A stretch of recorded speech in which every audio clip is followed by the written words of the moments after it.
픽스 구독자 여러분 안녕하세요. 마키아벨리입니다. 저는 오창익이고요. 선거가 그야말로 얼마 남지 않았습니다. 선거를 보는 눈, 정치를 보는 눈, 마키아벨리입니다. 오늘도 정치평론가 박진영 교수님 모셨습니다. 어서 오십시오. 안녕하세요. 변수가 많아요. 총선에. 이를테면 이종섭, 황상무 이어서 사람은 아니고 대파파동. 이거 참 오래가네요. 네. 뭐 돌발 변수인데요. 네. 보통 이제 정치 평론하시는 분들이라든가 컨설팅하는 분들이 아직 보름이나 남았기 때문에 선거가 요동친다. 네. 이런 표현을 쓰는데요. 그거는 뻥입니다. 어. 선거는 이미 끝나 있습니다. 아 그렇습니까? 대파로요? 아니 네. 이종섭 사건에 이미 저는 끝나 있다라고 보고요. 사실은 더 일찍 끝나 있죠. 윤석열 대통령의 국정 지지도가 변한 적이 없습니다. 네네. 민주당의 지지율이 출렁였을 뿐이지 이 본질적으로 총선이라고 하는 것은 여당 대통령에 대한 평가이기 때문에 이미 저는 평가와 프레임은 끝나 있었다 이렇게 보고 있습니다. 그러면 이종섭, 황상무 또는 대파가 그걸 촉발시킨 촉발시킨 거군요. 거죠. 네. 근데 제가 보면 이종섭, 황상무보다 대파가 더 컸던 것 같은 느낌도 들어요. 민생이니까요. 아, 제가 지난번에도 그런 말씀 드렸는지 모르겠는데요. 선거의 시작은 정권심판론 실정을 가지고 비판을 합니다. 공격을 합니다. 그리고 마지막에 활용점정은 결국 경제와 민생입니다. 클린턴 대통령이 아버지 부시와 선거에서 이길 때 바보야, 문제는 경제야. 이걸로 결국 끝을 내지 않습니까? 그 당시에도 아버지 부시가 이라크전이라든가 이런 것들로 해서 업적을 굉장히 많이 쌓았어요. 근데 결국은 경제가 곤두박질치고 그다음에 복지 정책이 막 후퇴합니다. 그런 속에서 마지막에 이 클린턴이 IT 금융 자본과 손을 잡으면서 결국은 미국은 또 이 소프트머니가 굉장히 선거를 좌지우지하지 않습니까? 홍보력이 생기잖아요. 돈이 있으면 그걸 가지고 바보야 문제는 경제야 라고 때리면서 선거를 끝내버리거든요.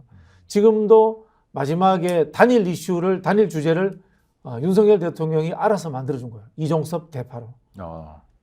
아니 그런데 대파 그냥 대파 파동이라고 부를게요. 선거에 영향을 대파 많이 파동에, 미치니까. 왜냐면 물가 너무 올랐는데 네네. 대통령이 800원짜리 대파 들고 나와서 뭐라 그러니까 사람들이 상처를 받은 것 같아요. 상처받았죠. 자, 근데 이게 파동도 문제인데 수습도 제대로 안 하는 것 같아요. 이건 더 큰 문제 아닌가요? 이게 큰 문제라는 걸 모르는 거죠. 그래요? 뭐 이수정 교수의 행태를 보면은 네네. 이걸 방어할 수 있다라고 착각을 하잖아요. 대파 한 단이 아니라 하나다. 하나가 한 뿌리가 875원이다. 뭐 그런 이야기를 하는데 이 본질을 못 읽어내는 거죠. 사실 이제 한국같이 선진화된 자본주의 국가에서 물가라는 것이 관주도로 해서 잡힐 수 있다고 사람들이 생각하지 않습니다. 그게 사실이에요. 그리고 이제 시장 경제가 고유하게 작동을 한단 말입니다. 그런데 이거는 결국은 물가를 잡느냐 마느냐의 문제가 아니고 민생을 대하는 통치권자의 태도의 문제입니다. 통치권자가 사실을 모르고 있고 그리고 또는 참모들에게 속고 있다. 이런 느낌도 주고 있고 그리고 결국은 무능하다라는 이미지를 만천하에 드러났기 때문에 이게 결국은 심판론의 마지막 정점을 찍은 것이죠. 아니 근데 이수정 교수 지금 이제 국민의힘 후보인데요. 이분이 한 뿌리론을 들고 나와서 더 표가 떨어졌는데 네. 그걸 설명하겠다고 네. 동영상을 찍었는데 그 짤이 엄청나게 돌아다니면서 표를 떨어뜨리고 있어요. 아니, 그러니까 저는 보면서 제정신인가 맨정신인가 이런 생각도 드는데. 제가 보기에는 이게 두 가지 측면이 있는데요. 이분의 이제 생활 자체가 네. 뭐 부군도 그렇고 어쨌든 이 상류층입니다. 본인도 교수고 이렇게 하면서 상류층 생활 속에서 이 생활을 하다 보니까 물가라는 것을 알 수가 없죠. 네네. 뭐 당연히 모르는 겁니다. 아니, 사더라도 그게 얼마인지 2,000원짜리인지 5,000원짜리인지 솔직히 말씀드렸어요. 잘 모르죠. 신경 안 쓴다는 거죠. 아니 저기 그 국장님도 이렇게 대파 사신 적이 있지만은 개별 대파 가격 잘 모르잖아요. 아니, 저는 압니다. 압니까? 예. 아니 왜냐면 그 가격을 보고 사니까 우리는. 아니 저도 뭐 이제 장보를 한 번씩 가긴 하는데 근데 대파라든가 뭐 과일, 야채를 같이 사니까 네네. 대략 한 4, 5천 원 하겠지 이 정도 생각하는데 개별 단가는 잘 또 모르잖아요. 하나는 좀 부자들은 어떠냐면 네. 그게 얼마인지 별로 궁금해하지 않는 궁금해하지 분들이죠. 않죠. 네. 네. 예, 그런 이수정 후보는 그런 상류층 출신인 거고 또 한편으로 보면은 이 극우 유튜버라든가 이런 쪽에서 방어할 수 있다라는 착각을 하는 것 같아요. 왜냐하면 이제 당내 문제라든가 이념적 갈등이 극단적으로 치닫는 부분에 있어서는 종북으로 환치시켜 버리거나 아니면 이념 갈등으로 환치시켜 가지고 대응을 합니다. 예를 들자면은 이제 북한 문제, 외교 문제 같은 경우에 윤석열 정부가 실수를 하더라도 너네는 종북이야, 너네는 대중국에 대해서 굴욕적이야 이런 식으로서 몰아붙일 수가 있습니다. 복지 정책도 마찬가지입니다. 복지 정책도 이건 좌파들의 나눠주기식의 표퓰리즘이야 이렇게 비판할 수 있는데요. 민생의 문제인 대파 가격을 이건 좌파들의 음모야 라고 할 수가 없잖아요. 근데 관행적으로 이 사람들은 우기면 된다라고 이 이념 논쟁에서 그렇게 훈련돼 있고 습관들어 있었던 거예요. 그 굉장히 오만한 태도인데요. 이제 진영 논리가 지배하면 그렇게 되죠. 네. 아니 그 와중에 종북 말씀도 하셨는데 종북 현수막을 달아라 했다가 후보들이 반발해가지고 달지 않기로 했다 몇 시간 만에. 네네. 이런 것도 제대로 대응이 안 되는 한 단면 아닌가요? 그 시선으로 정치를 보고 있고 선거판을 보고 있는 거죠. 윤석열 대통령이나 한동훈 비대위원장 입장에서 검찰에서 모든 상대를 잠재적 범죄자로 보지 않습니까? 네네. 의사들도 그렇게 보는 거 아니겠어요? 예를 들어서 저는 그럴 수 있다고 봐요. 이분들이 검사 생활하면서 의료계 리베이트 사건이라든가 이런 것들이 뇌리 속에 딱 이렇게 꽂혀 있을 수 있습니다. 네네. 의사들 그런 짓 많이 한 집단이지. 자, 과학자들도 그렇게 본다는 거 아닙니까? 과학자들도 저기 R&D 줄이고. 예산 네. 뭐 많이 해먹었지. 그런 뭐 모럴 해저드의 측면에서 본다면은 우리가 강하게 공격하고 때리면 무너질 거다. 이렇게 생각할 수 있는 거죠. 별건 수사하듯이 그리고 압수수색 수백 번 하듯이 그런 착각 쪽에서 모든 세상을 보고 있는데 대파는 수색해봐야 대파야. 그렇지 않습니까? 오늘의 명언 대파는 수색해봐야 대파야. 네. 대파 가지고 뭐 말도 많이 하대요. 대파라는 게 결국 대통령 파면이야부터 해가지고 네네. 별의별 이야기가 많이 나오는데 저는 민심을 정통으로 건드린 것 같은데 네. 이에 대한 전면적 대응이 이를테면 선거운동 시작하기 전날 한동훈 비대위원장이 공약을 내놓는데 국회의사당 세종 이전이었어요. 그게 아니라 만약 대파 파동에 대해서 긴장했다면 네. 물가를 어떻게 잡겠다, 또 생활을 어떻게 안정시키겠다 이렇게 가는 거 아닙니까? 그렇죠. 당연히 그렇게 가야죠. 네. 보면은요, 우리 사회적인 현상이 하나 일어나면은 그걸 구조적으로 봐야 되잖아요. 네네. 시스템으로 봐야 됩니다. 네. 그래야 정치가 존재하는 거고 세상을 바꿀 수 있는 거거든요. 그 현상을 우발적인 것으로 봐버리면은 아무것도 해결되지 못해요. 이 사회학의 기본입니다. 그런 인문사회학적 소양 자체가 제가 보기에는 아예 없는 거다. 이렇게 보는 겁니다. 예를 들어서 이제 대파 논쟁이 있었다. 그러면은 이제 결국은 이제 농수산물 물가 조정의 문제 아니겠습니까? 네. 그것을 정부가 어느 정도 개입할 수 있는가라는 문제들. 그런 것이 있는 거고 어쨌든 간에 한국 사회가 시장 경제를 존중을 하지만은 농산물에 대해서는 우리 뭐 이중고가제도 있었고 네. 다양한 방식들로서 생산자들을 보호합니다. 이게 농민이라고 하는 지위가 가지는 특성이고 농업이 가지는 이 산업의 특성입니다. 저는 뭐 이 농업을 식량 안보로 접근하지는 않겠습니다만은 결국은 자급자족이 웬만큼 되고 있어야 된다라는 측면들 그리고 또 농업이 가지는 환경적 측면들 여러 가지 또 이 농촌 사회에서 출생한 사람들이 많다는 이 근대화 시대를 겪은 사람들의 고향에 대한 하나의 동경심의 문제 여러 가지가 다 복합적으로 되어 있습니다. 그런 측면에서 농업이 보호되고 농민들에 대해서 다양한 정책을 통해서 보호를 해주는 거거든요. 그런 거 이해를 못하는 거예요. 네. 그런 거 이해를 못하는 거예요. 그런 측면에서 접근해야 되고 좀 더 뭐 깊이 있게 들어간다면은 농수산물 유통구조의 문제 이게 늘 나왔던 문제잖아요. 그런 이야기도 끄집어내보고 그 다음에 이 4차 산업혁명 시대에 농업을 어떤 육성시킬 것인가 이런 이야기도 꺼내보고 하면서 대파 하나 가지고 굉장히 구조적으로 그리고 사회학적으로 깊이 들어갈 수 있는 것들이 많이 존재합니다. 그렇게 쫙 풀어나가면 이게 이데올로기가 되면서 방어망이 만들어집니다. 근데 그렇게 할 능력이 없는 거죠. 왜? 그런 공부를 한 적이 없거든. 아니 그럼 그런 능력은 없다 치더라도 선거운동 시작하기 직전에 한동훈 비대위원장이 뭐라고 그랬냐면 후보들에게 들떠가지고 헛소리 하지 마라, 입 조심해라 하고는 선거운동 시작하자마자 뭐 개 같다는 둥 뭐 이래가지고 조롱을 당해요. 기사들이 나오고 네네. 남들 보고 입 조심하라더니 지가 못하고 있다 뭐 이런 건데 네. 이건 어떻게 봐야 됩니까? 이건 공부가 안 된 측면인가요? 뭐예요? 그 태도의 문제죠. 네. 검사들이 내로남불하지 않습니까? 대단한데. 딱 그거 아니겠습니까? 네. 내가 저기 법에 잣대고 내가 하느님을 대신해서 심판하는 사람이기 때문에 나는 거기에 해당되지 않아. 상대방만 해당돼. 네.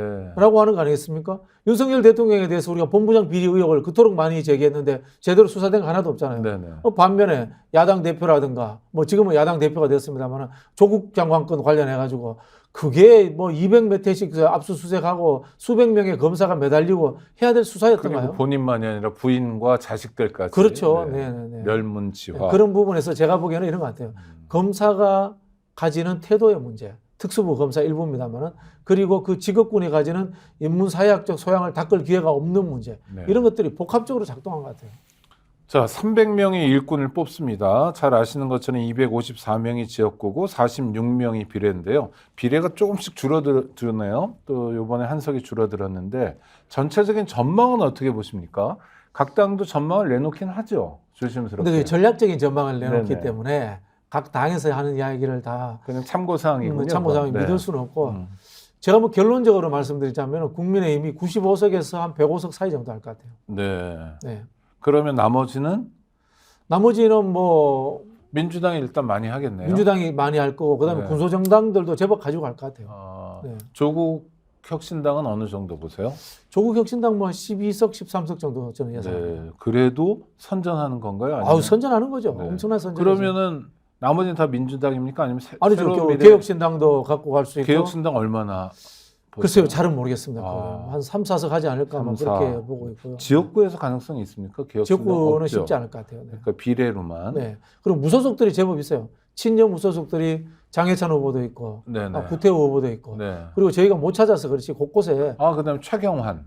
최경환 씨도 있고, 네, 친여 무소속들이 네, 제법 있을 겁니다. 여론조사가 저 이기는 거로 나온다고 그러대요. 네. 새로운 미래도 한두 석. 지역구는 쉽지 않을 것 같아요. 김종민 의원. 김종민 의원은 좀 지켜봐야 될 것 같아요. 김종민 네. 의원의 태도와 민주당의 수용 여부가 이번에 당락을 결정짓지 않을까 그런 생각이 듭니다. 여론조사가 나왔는데 네. 김종민 후보가 국민의힘 후보보다 10몇 퍼센트 포인트 높게 나왔어요. 네. 문제는 아직 결정하지 않았다가 한 45% 네, 있더라고요. 네. 그런 의미에서 교수님은 지켜봐야 된다는 거죠. 뭐 정치라는 게 생물이니까 아, 이 김종민 의원이 밤에 몰래 뭐 민주당 지도부라도 찾아갔다. 음. 근데 그게 어디 쇼츠라도 하나 잡혀서 영상이 떠돌았다. 그러면 당선되겠죠. 근데 이게 참 씁쓸한 이야기인데 김종민 의원은 민주당이 싫어서 나간 사람이잖아요. 네네. 근데 지금 또 이제 민주당에게 구애를 한단 말이에요. 당선되기 위해서. 네. 결국 그 이야기는 국회의원이 당의 철학을 이야기하고 수권 능력을 이야기하지만은 본인이 당선되기 위해서 정치한다라는 본질을 보여준 행태인 것 같아요. 네.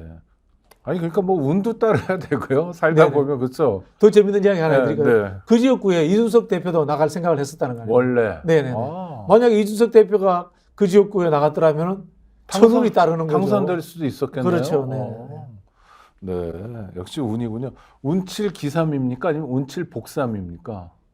운칠 복삼이죠. 복삼은 네. 다 운이네요. 네, 네. 저기 첫 번째 운은 아, 지금의 선거 판세가 네. 여당이 유리한 판세인가 야당이 유리한 판세인가. 아무리 개인기가 뛰어나도 네. 흐름 속에 존재한다 정치인은. 네네. 네. 그것과 플러스해서 아. 내가 출마하는 지역의 밭이 음. 누구에게 유리한 밭인가. 네. 이 두 가지로 결정나는 것 같고요.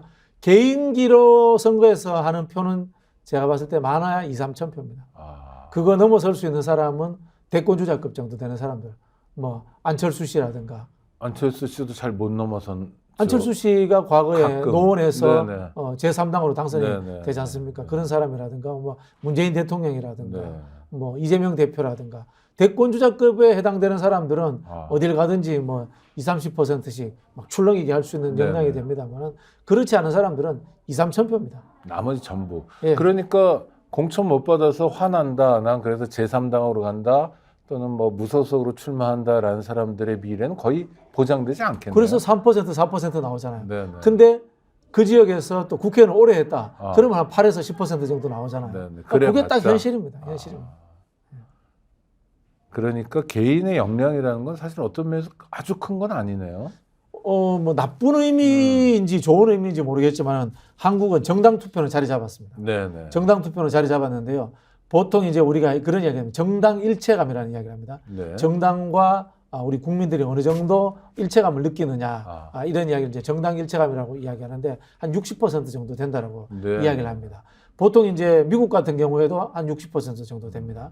미국 같은 경우에 이제 정치학 수업하면 그런 이야기를 합니다. 나는 리퍼블리칸으로 태어났다. 네네. 나는 디모크라시로 태어났다. 뭐 지역 자체가 그렇고 뭐 그렇죠. 집안이 그렇고. 그렇죠. 그게 네. 이제 첫 번째가 인종 문제가 미국에는 가장 중요한 그렇죠. 인종적으로 문제가 하나 그렇고요. 되겠죠. 네. 그다음에 지역 문제, 네. 동부냐, 서부냐, 남부냐. 그다음 세 번째 또 존재하는 게 미국은 종교 문제가 굉장히 중요합니다. 카톨릭 같은 경우는 대부분이 민주당이죠. 네. 근데 이제 개신교 중에 감리교라든가 침례교 같은 보수 교단들은 또 공화당을 많이 찍습니다. 그리고 이제 소득 문제가 작동을 네. 하고 있고 또 유럽으로 가면 직업군에서 굉장히 또 차이가 납니다. 그렇죠. 샐러리맨들은 상대적으로 진보 정당, 자영업자와 농부들은 상대적으로 보수 정당을 많이 찍습니다. 우리나라로 돌아오면요. 첫 번째가 우리나라는 지역입니다. 그렇죠. 영남이냐 호남이냐. 그다음 우리나라도 똑같이 직업군이 자영업자냐 농민이냐 샐러리맨이냐. 여기에서 뭐 미국처럼 선명하지는 않지만은 조금씩 차이가 납니다. 네. 그런 부분들이 또 이쪽으로 아파트 평수 문제도 있고. 그럼요. 또 요즘은 또 20, 30대 같은 경우는 남녀냐라는 이런 부분에 의해서 차이가 있지 않습니까? 그래서 결국은 보면요. 이 정당 일체가 하면 60% 된다. 그러면 투표율이 보통 한 70% 되지 않습니까? 나머지 10%를 가지고 누가 땡겨오느냐 가지고 선거운동을 하는 거예요. 그러니까 제가 말씀드린 것처럼 이 대통령의 국정 지지율이 지금 이 35% 이 정도 나오는 상황이면 이미 선거는 끝나 있는 거예요. 어떻게 말하면. 다만 여기에서 야당이 전략을 통해서 얼마나 유동적으로 많이 끌어올리느냐. 그리고 여당을 얼마나 방어를 하느냐 하는 이제 전략으로 흘러가고 있는 거죠. 만약 교수님 전망해 주신 것처럼 95에서 105 정도면 전국이 요동치겠습니다. 선거 이후에. 요동치죠. 네. 네. 대통령 지지도 탓이에요. 대통령 지지도 탓인데 우리 선호의 강도라는 이야기를 합니다. 좋아하는 강도. 조금 좋아하느냐, 엄청 좋아하느냐. 네네. 반대로 증오의 강도. 싫어하느냐, 많이 싫어하느냐. 그렇죠, 그렇죠. 네. 여론조사 보면 그거 하잖아요. 네네. 대통령이 대체로 잘한다, 정말 잘한다, 네. 대체로 못한다, 아주 못한다. 아주 못한다는 사람들은 윤석열 대통령의 존재 자체가 싫은 거예요. 네. 그런 사람들은 대통령의 이 자리 문제에 대해서 드디어 이제 그분들이 불평불만을 제대로 표출할 겁니다. 그게 일단 총선에서 드러날 것이고 총선에서 드러나는 거죠. 총선 이후에도 구국면이 상당히 가겠네요. 저는 가죠. 어떤 네. 방식이든. 네, 가는데 거기에 저는 큰 역할을 할 사람들이 조국혁신당하고 네. 그다음에 국민의힘 내에 온건파라고 봅니다. 조국혁신당은 거기에 대해서 강한 증오를 나타내는 분들 아니겠습니까? 네네네. 그래, 국민의힘 내의 온건파들은 약지지를 보내던 사람들이에요. 이 사람들이 떨어져 나올 가능성이 있어요. 네. 네. 아니 그럼 실무도 교수님 많이 뛰셨으니까 언론을 보면요. 오늘 아침 저는 이제 아침에 신문 5개를 집에서 읽고 나오는데 일면을 보면 이렇게 상당히 뭐랄까요 그 국민의힘의 우호적인 머리기사를 많이 뽑더라고요. 네네. 언론 지형이 좀 그렇지 않습니까? 뭐 KBS 같은 경우 대놓고 노골적이기도 하고 신문 중앙일간지도 국힘의 우호적인 데가 되게 많잖아요. 우호적이면서 요즘 좀 걱정도 해주죠. 그러니까 그건 좀 사랑하는 정도까지 네네네. 이렇게 하면 안 된다. 대통령이 네네네. 뭐 이렇게 고집 부리면 안 된다부터 많이 있는데 네. 그 언론 지형이 민심의 지형으로 바뀌지는 않네요. 그거는 또는 이제 영향을 잘 못 미치네요. 언론의 이거 소유주에 따른 성향이 정치적 성향이 정해져 있으니까 확 바뀌지는 않는데요. 저는 이제 한국의 보수의 특징 중에 하나가 네. 기회주의라고 봅니다. 그래서 결국은 대세론이 무너지고 버틸 수 없을 때는 가장 먼저 투항할 수 있다고 봅니다. 네네. 생각을 해보면요. 우리가 박근혜 대통령 탄핵에 총대를 맨 언론사는 JTBC하고 조선일보였습니다. 근데 TV조선 열심히 했습니다. 그렇죠. 네. TV조선도 열심히 했고요. 네, 그죠? 네. 그런 거 보면은 무너질 때는 자기들이 먼저 쳐냅니다. 그래야지만이 자기들도 이제 그나마 살 수 있는 거죠. 그런 부분에 있어서 저는 지금 이 조중동이 이 윤석열 정권에 대해서 신호를 보내고 있다고 봅니다. 네. 이런 식으로 한다면 우리가 버릴 수 있어라는. 근데 윤석열 정부가 그걸 읽어내지 못하고 있죠. 그럼 결국은 이제 버리는 파국으로 가는 거예요. 네네. 아까 말씀드렸듯이 한동훈 비상대책위원장이 국회로 세종시를 옮긴다. 국회를 세종시로 옮긴다. 이거는 뜨거운 공약인가요? 여론의 반응은 별로 없던데요, 그냥? 별로 의미 없어요. 뭐니? 왜냐하면 시기가 다 지났어요. 제가 아까 말씀드렸지만 선거는 이미 끝나 있습니다. 네네. 그것을 확인하는 절차가 선거운동 기간입니다. 네. 제대로 된 이 선거 분석하는 사람들은 선거할 때 그런 이야기, 선거는 이겨놓고 싸운다. 네네. 그런 이야기를 하거든요. 이미 구도에서 끝나 있어요. 네. 그런 상황에서 이게 영향을 미치지 못합니다. 이런 공약을 던지려고 했으면요. 지난 12월이나 1월 달에 김포, 하남, 서울시 편입 이야기 나왔을 때 네. 그때 던졌어야 돼요. 그러면 좀 짜임이 있을 수도 있겠네요. 그렇죠. 네. 기간이 있기 때문에 숙성도 되고 네. 말씀하신 것처럼 전체적인 그림 하에서 던질 수 있는 겁니다. 보통 이제 이런 메이저 공약을 던질 때 세 가지를 제가 이 변수로 잡습니다. 네. 첫 번째는 뭐냐면은 찬반이 있어야 됩니다. 근데 이거 좀 민주당 그래 재밌죠. 찬반이 있어야 민주당도 재밌죠. 찬성해버려서 네. 찬성해버렸기 때문에 너나 잘해라 뭐 이런. 그렇죠. 그리고 민주당도 반응이었죠. 원래 찬성하던 거야. 네네. 네, 그렇기 때문에 이게 싱거워졌네요. 예, 이슈 논쟁해야 됩니다. 아. 두 번째가 뭔가면은 이념 논란을 만들어야 됩니다. 네네. 근데 그것도 찬반하고 비슷한. 찬반은 의미로. 이념 논란이 네. 안 돼요. 이게 국가 균형 발전이라고 하는 것은 네. 수도권과 지방의 문제지 좌우 이념 대립의 문제이기 때문에 격화되지 않습니다. 그렇죠. 생각보다. 그리고 사실 맨 처음에 주도적으로 했던 사람이 노무현 대통령이라고 봐야 되잖아요. 그렇죠. 네. 그래. 상대방 것을 가지고 왔단 말이에요. 아. 그 상대방 것을 가지고 왔기 때문에 이념적으로 보면 어떻게 보면 민주당 거예요. 네네. 그렇기 때문에 민주당이 반대할 일도 없고 아까 말한 첫 번째도 성립 안 되고 두 번째도 성립 안 되는 겁니다. 네. 보통 그리고 이제 세 번째 이야기할 때 허점이 있어야 된다. 그 상대방이 치고 들어올 수 그렇죠. 있게. 치고 들어올 수 있는 허점이 있어야 된다. 역설적이긴 한데. 역설적인 네. 허점이 있어야 된다고 하는데 이게 진행되던 이야기이기 때문에 다 맞는 이야기예요. 네네. 허점이 없어요. 이미 작년 2023년 10월 달에 세종시로 그 국회 일부 이전에 관한 법률안이 통과가 됐습니다. 네. 다 하고 있는 건데 뭐.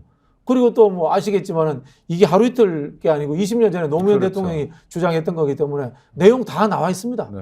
허점이고 뭐 자식할 게 없습니다. 아니 그러면 하나 공부하는 의미에서 허점이 필요하다라는 건 어떤 의미입니까? 공격해 들어오면 되친다. 이런 그렇죠, 거. 그렇죠, 그렇죠. 그래서 이제 저희가 그랜드 시어리는 늘 허점이 있어야 된다. 그런 이야기를 합니다. 뭐 사실 그랜드 시어리는 허점이 있을 수밖에 없어요. 네네. 그렇죠. 꼼꼼하지 않거든요, 네네. 그죠? 그런 부분에서 허점이 있어야 된다 이야기인데 이게 대표적인 예가 무상급식 논란이에요. 네네.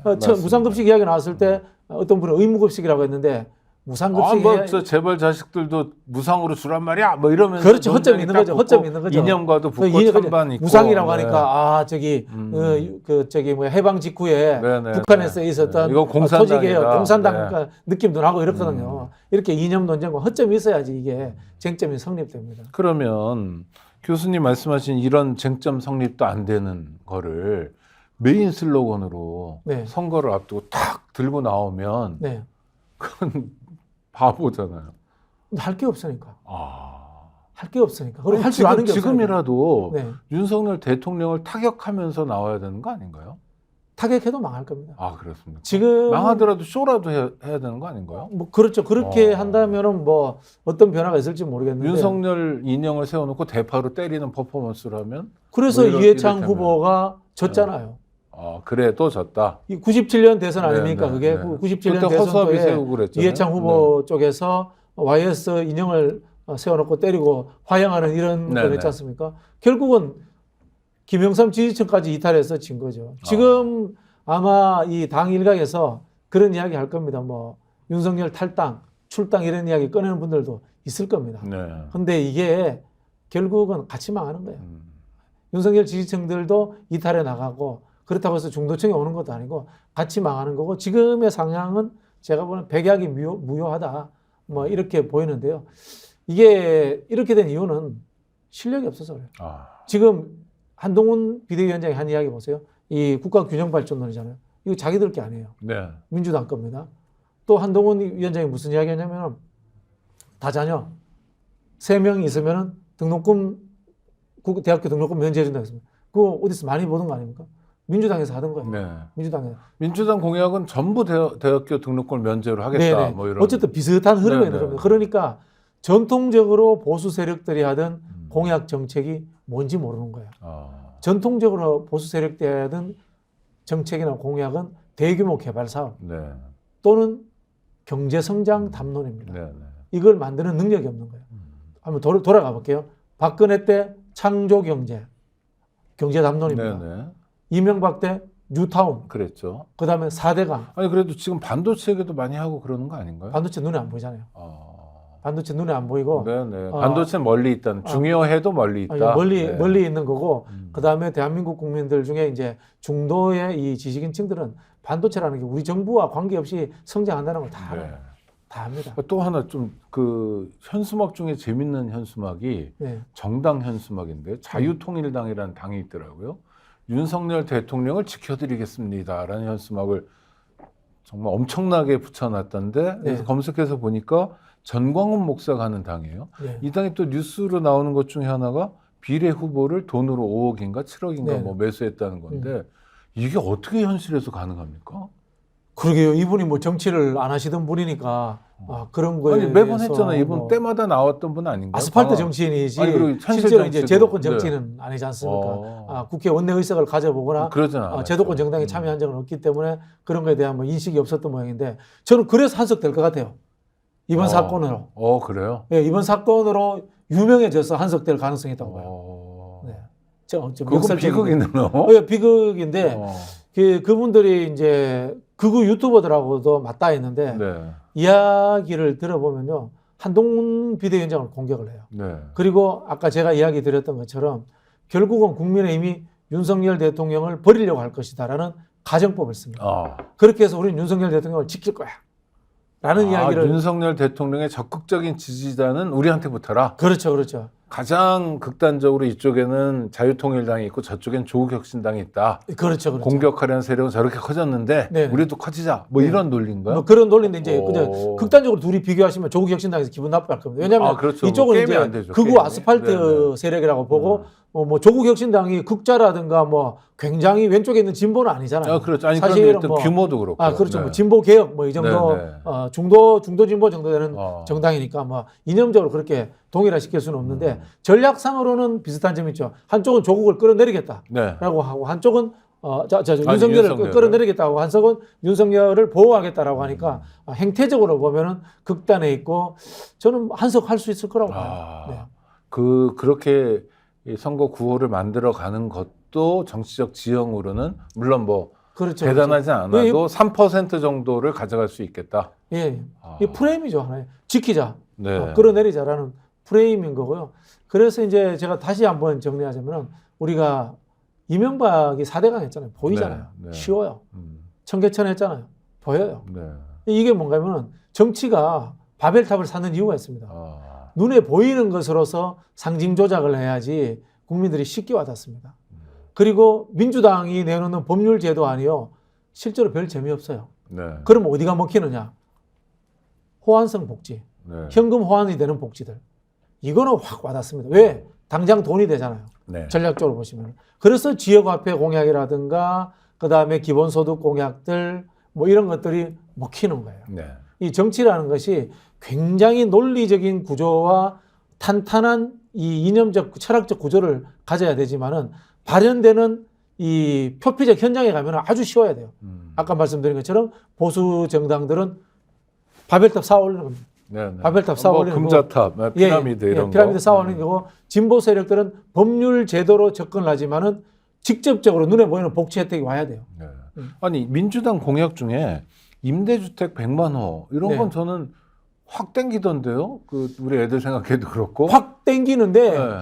아마 현실화되기는 쉽지 않을 겁니다. 아니 그렇죠. 공약으로서는 단박에 괜찮아요. 100만 호를 지을 수는 없을 테고 뭐 네네. 연차적으로 하겠지만 임대주택 규모가 늘어나면 네. 주택 문제에 대한 서민 또는 중산층의 고통은 그만큼 줄어들 거 아닙니까? 저는 거기에 대해서 뭐 완벽하게 동의하지는 않습니다. 그렇습니까? 네네. 흐름에 대해서는 네네. 인정을 하는데 저는 뭐 자본주의자이기 때문에 그랬어요. 주택과 토지가 가지고 그럼 저는 있는 공산주의자 할게요. 아니 뭐 그렇지는 않은데 네. 토지에 대한 공개념은 가져야 되지만은 현실적으로 토지가 가지고 있는 이 뭐라고 합니까 재산의 가치로서의 문제도 저는 인정을 해줘야 된다고 봅니다. 아니 물론 그런데 없는 사람들에게 권리로서 또 기회는 좀 드려야 되는 거 아닌가? 그거 당연하죠. 네네. 당연하죠. 그런 의미에서 하여튼 뭐 근데 공약만으로 보면 민주당 쪽이 이렇게 편견인가요? 약간 좀 짜임이 있어 보이고. 그거는 이제 민주당이 늘 하던 철학적 바탕 위에서 논리적 체계 위에서 쌓았으니까. 그리고 기본 시리즈도 이번에 좀 그렇죠, 강화한 거죠. 그렇죠, 지난번 그렇죠. 대선보다. 그렇죠, 그렇죠. 그러니까 저는 지난 대선 때 좀 네. 아쉬웠던 게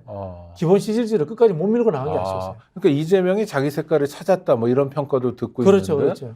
이 기본소득은 제가 생각하는 기본소득과 이재명 대표가 생각하는 기본소득이 다르고 네. 또 다른 경제학자가 생각하는 그렇겠죠. 기본소득이 다 뭐 다릅니다. 조금씩, 네. 다만 담론으로서 네.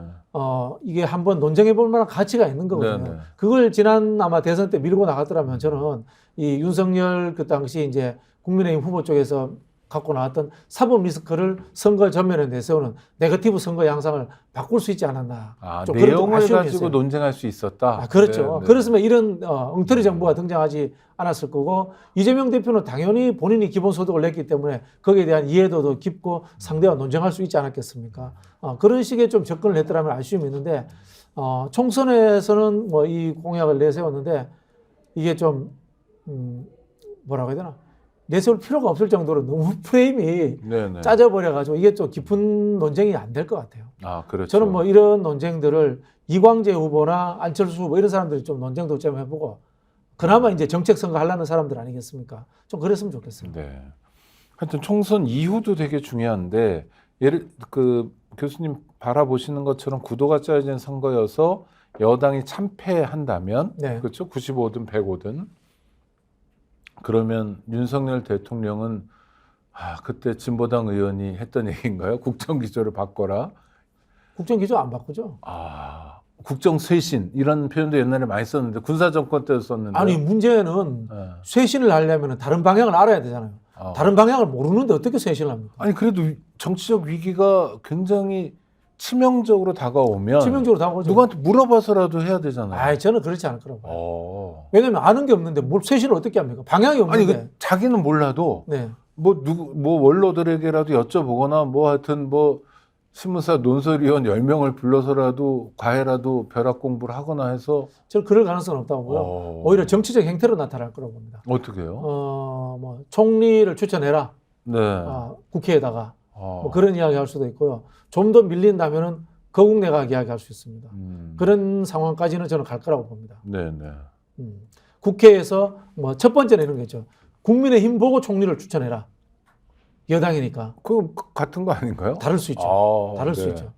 국민의힘 내에서도 대통령에 대해서 불만 가진 분들이 얼마나 많겠습니까? 일단 집안 단속. 그렇죠. 집안 단속 그렇게 나올 가능성이 많고 이게 또 이 수습책으로서 효과가 없다면은 그때는 아까 말씀드린 것처럼 거국 내각처럼 국회에서 총리를 추천해 주세요. 라든가 이런 이야기까지 나올 수 있고요.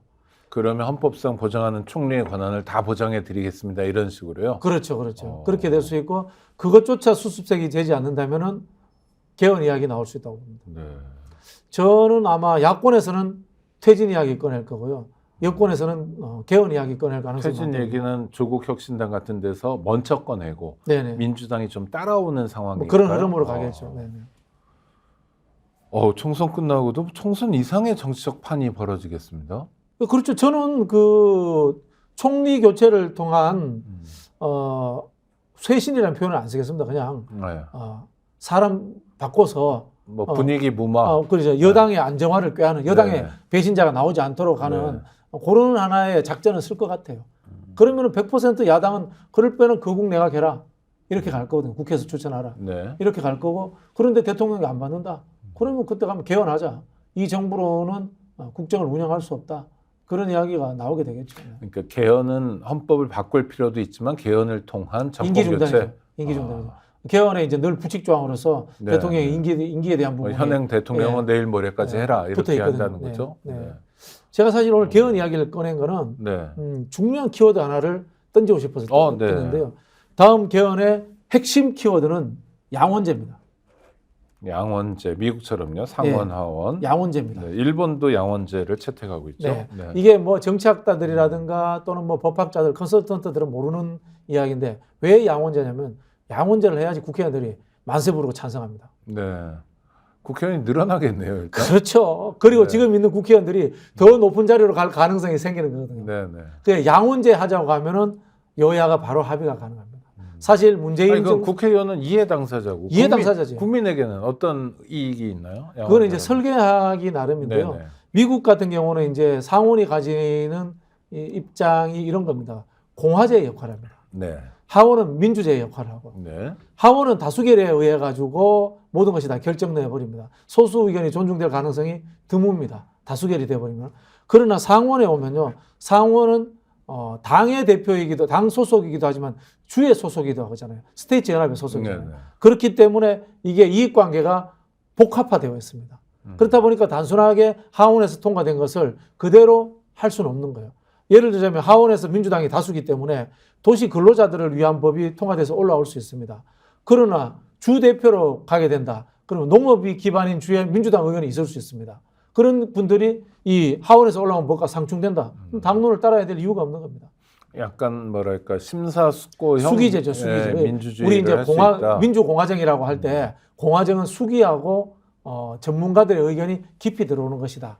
이렇게 생각을 하시면 근데 됩니다. 뭐 정치 과정에서 현실 네. 정치 과정에서 끊임없이 상대를 욕하면서 자기 지형, 자기 파이를 키우는 일들을 많이 해왔잖아요.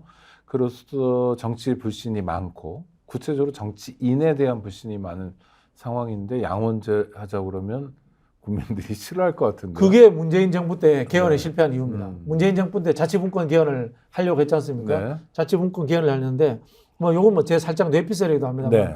문재인 대통령도 정치인들을 신뢰를 안 했던 것 같아요. 네, 네. 그래서 양원제 이야기가 나왔을 때 안 받으셨던 것 같아요. 양원제 이야기를 제가 알기로는 그 당시에 문재인 대통령과 가까운 정치학자들이 제안을 했습니다. 네. 양원제 하면 쉽게 됩니다. 왜? 의원들이 좋아합니다. 네. 왜냐하면 또 의원들의 지위도 높아집니다. 하원하다가 한 두세 번 하면 상원 가고 싶어집니다. 이런 이야기를 했을 겁니다. 근데 이 국민들이 가지고 있는 정치 혐오라든가 정치인들에 대한 불신 이런 것들을 생각하기 때문에 국회 숫자가 늘어나는 것, 국회 권한이 늘어나는 것에 대해서 싫어합니다. 그래서 통과될 수가 없는데 이게 어떻게 보면은 차악의 선택입니다. 최악의 대통령 독재 정부가 나타나잖아요. 차악을 막을 수 있으려면은 차악의 자기 밥그릇에 관심이 많은 국회의원 숫자가 늘어나는 것을 받아들일 수밖에 없습니다. 이게 또 한편으로 보면은 정치의 현실이고요. 물론 이거는 제도는 사람을 잘 바꾸고 운영을 잘하면은 쓸만한 제도가 될 수 있습니다. 지금 우리나라 같은 경우에도 수도권과 지방의 문제가 심각하지 않습니까? 네. 네. 그러니까 교수님 말씀은 최악의 대통령이 나오는 것보다는 네.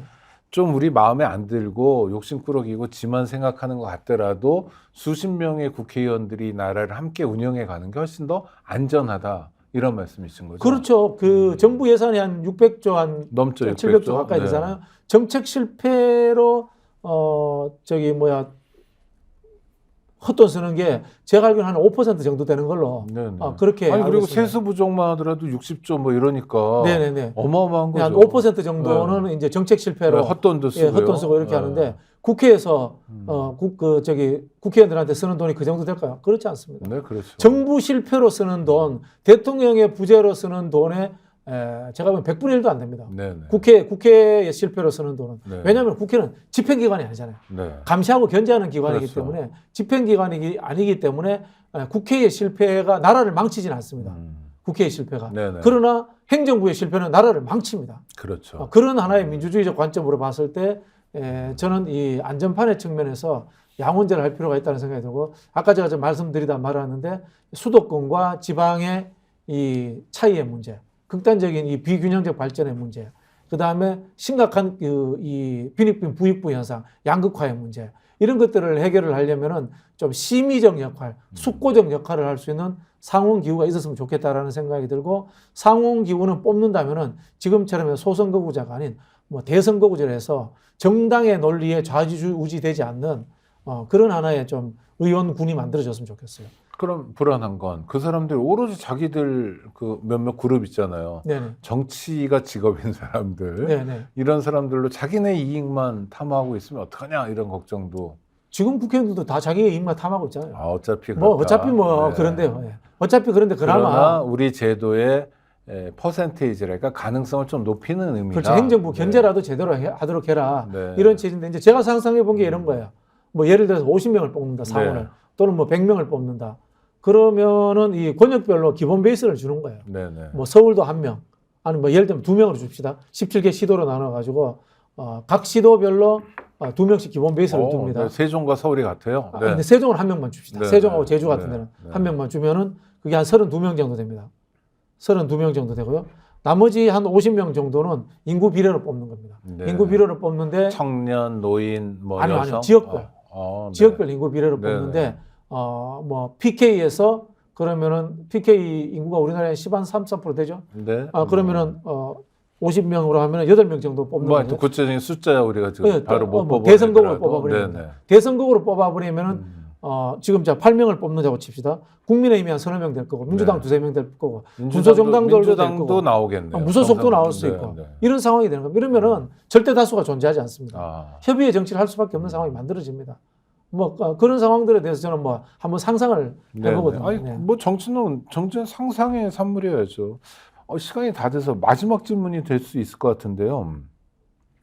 자, 당대표를 쫓아냈어요. 국민의힘. 그렇죠? 네. 그것도 연속적으로 쫓아냈고 출마하겠다는 사람 못하게 하고 근데 마침내 비대위까지 구성해서 비대위원장은 자기 신복 같은 사람을 시켰어요. 이건 전부 총선에서 어떻게 해보자는 거였잖아요. 네네. 이겨보자. 네. 참패는 당하지 말자. 목표가 뭐였든 간에. 근데 마음대로 안 됐죠, 지금. 이때 포인트가 뭡니까? 저 이종섭이라고 봐요. 아, 이종섭 등 본인의 네. 대통령의 자리에 위해를 가할 수 있는 법적 위험성 네. 때문이라고 봐요. 아, 검사 시절을 맴돌고 있는 거군요, 그때. 아니 이제 그런 거죠. 예를 들자면은 아무리 생각을 해봐도 이종섭을 지금 호주 대사로 내보내면은 이슈에 초점이 되고 선거를 질 수 있는데 왜 내보냈을까? 그리고 뭐 비밀리에 내보내는 것도 그럴 수도 그렇죠. 없는 거 아니에요, 그러니까 대사인데. 이유가 설명이 안 돼요. 네네. 그건 뭐냐? 결국은 최상병 수사 관련해서 외압에 대통령실 그다음에 그 이상의 사람이 개입돼 있을 수 있다라는 가정을 할 수밖에 없는 거예요. 그럼요. 그러면 이게 국정농단 사건이란 말입니다. 네네. 그럼 대통령의 자리와도 직결되는 문제다. 그렇죠. 그것에 대한 두려움 때문에 이종섭을 선거보다도 더 중요하게 내보냈어야 됐다라는 저는 상상을 하고 있습니다. 네. 상당히 설득력 있게 들립니다. 안 그러면은 이해가 안 되죠. 이해가 사실. 안 돼요. 이해가 네. 안 돼요. 네. 그러니까 아니 보통은 선거를 앞두고 좀 마이너스가 될 일들은 안 하기 안 하려고 하죠. 마련인데 네네. 전면적으로 네네네. 한다는 거. 네네. 그리고 꼭 시켜야 될 이유가 그거 말고는 찾아볼 수가 없고. 찾을 수가 없어요. 뭐 네. 대파야 뭐 우발적인 네네, 행동입니다만은. 그거야 뭐, 네네. 그냥 귀엽거나 또는 벌거벗은 임금님이 네네. 되는 거니까 뭐 그렇다 치더라도 이종섭이 굉장히 중요한 포인트군요. 네. 선거 이제 뭐 2주도 안 남았는데 한번 지켜보시고요. 지역구 중에 혹시 여기 한번 봐라 재밌을 것 같다. 한두 개만 꼽아주시면. 저는 안철수 이광재 아, 의원 지역구라고 봅니다. 네, 막 여쭤보겠습니다. 누가 이겨요? 뭐 이광재 의원이 이겼으면 좋겠어요. 희망. 뭐 네. 이겼으면 실제로는 여론조사가 뭐 비슷하게 나오대요. 비슷해야 네. 되는데 후발 주자지만 이광재 씨가 많이 쫓아간 거죠. 많이 쫓아갔고요. 네. 안철수 후보가 정치 뭐 십몇 년 동안 보여준 것도 없지만은 네. 어쨌든 간에 최소한의 훈련은 안 됐겠습니까? 네, 그렇죠. 그래서 이제 두 사람 정도면은 국회의원 까면 된다. 보편적 수준으로서 네네. 글로벌 경쟁에 내놔도 이 정도 사람들은 국회의원 까면 된다. 뭐 네네. 이런 생각이 들고요. 제가 하나 보태고 싶은 게 이거예요. 양당은 국회의원 선거 끝나자마자 지금 이번에 당선된 국회의원들을 한 100일 합숙을 시키더라도 네. 진짜 철저하게 공부시켜야 됩니다. 이게 사실은 우리가 어떤 좋은 제도를 가지고 오더라도 사람이 훌륭하지 못하면은 제대로 운영할 수가 없거든요. 지금의 한국 정치의 가장 큰 문제는 정당의 위기입니다. 네. 정당이 공천도 엉터리로 하고 정당이 엘리트 양성을 하지 않기 때문에 아무리 민주적 제도가 자리 잡아도 이게 제대로 돌아갈 수가 없어요. 제가 봤을 때는 이번에 이 공천 받고 당선되는 분들이 훈련되지 않은 분들이 많기 때문에 네. 정말 이광재 같은 분이라든가 아니면 뭐 이해찬 총리 이런 분 모셔다가 한 100일 정도 특강해야 돼요. 100일은 뭐 국회 회기도 있으니까 불가능하더라도 다만 열흘이라도 다만 뭐 몇 시간은 좀 부족하겠네요. 뭐 예를 들자면 네. 민주당 같은 경우는 이제 민주당의 정신을 담은 게 이제 강령 정책입니다. 네네. 강령 정책 외워서 네. 시험 쳐야 된다고 봅니다. 시험 쳐야 된다고 보고. 아니 근데 국회의원 되기 전에 해야 되는데 이제라도 하자. 그게 이제 대한민국 네. 정치의 현실이에요. 네.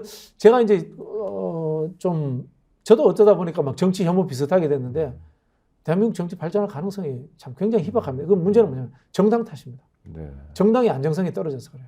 그러니까 그거를 공부하는 걸 의무로 하고 네. 또 적극적으로 공부하고 함께 토론하고 말씀하셨던 것처럼 뭐 정치 개혁도 양원제도 상상해보고 저런 것도 상상해보고 네네. 우리 자원을 어떻게 배분하고 어떻게 쓸까도 상상해보면 새로운 지형도 만들 수 있고 그 정치 혐오에 대해서도 벗어나거나 넘어설 수 있겠네요. 그렇죠. 제가 21대 국회는 역대 최악의 국회라고 제가 단정 짓듯이 이야기하거든요. 네. 그 이유 중에 하나가 양당이 다 21대 국회의 개혁 입법 과제라든가 정치적 과제를 자료집도 제대로 안 냈어요. 처음 봤습니다. 깜놀했습니다. 네.